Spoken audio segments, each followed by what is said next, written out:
This one from the Bleach Report, top free agency values at each position. So running back, they go with A.J. Dillon. Did not have a good year with the Packers 2023, 613 rush yards.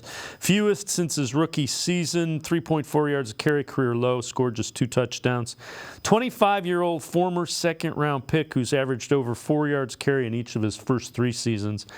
Probably not going to get a lot of money because no running back will. Wide receiver, Tyler Boyd. Aren't many wideouts, the right side of 30, who become available in free agency who possess 1,000-yard upside season.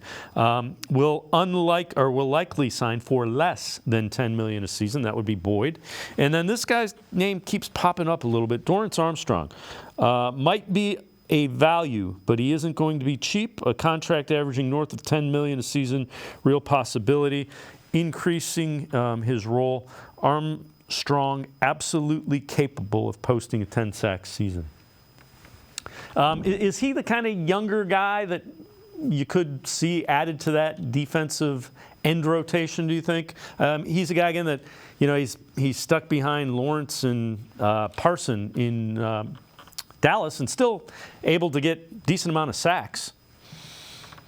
Yeah, if I'm looking at sort of 10 million on Dorrance, or I'm looking at 12 million on Zadarius Smith, I'm taking Zadarius Smith all day long. He gets more pressure on the quarterback.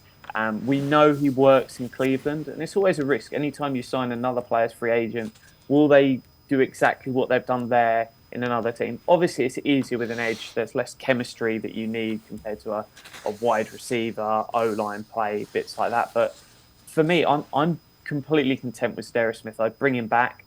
It would probably be painted as a 2-year deal, but it'd be a 1 year with a team option as the second.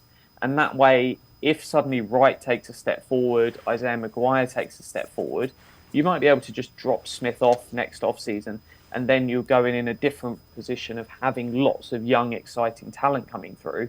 And maybe you go and spend crazy money on defensive tackle in a year's time or somewhere else on the roster.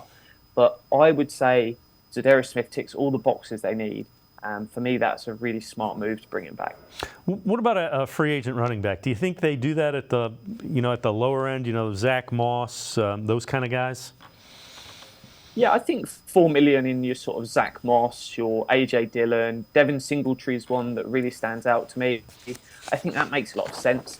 I think it will give us an indication on where's Nick Chubb trending, because if they go out and they want to spend sort of 6.5 million, 7 million on a Tony Pollard, on a Austin Eckler, it's probably not trending in a very good direction for Nick Chubb. Whereas if they're going for that cheaper guy and they're just going, Zach Moss or Devin Singletree, we're probably going to feel more optimistic about Nick Chubb. So that for me is going to be a strong indication of what is his timeline looking for. Is it nearer the start of the season, or is it nearer November, December?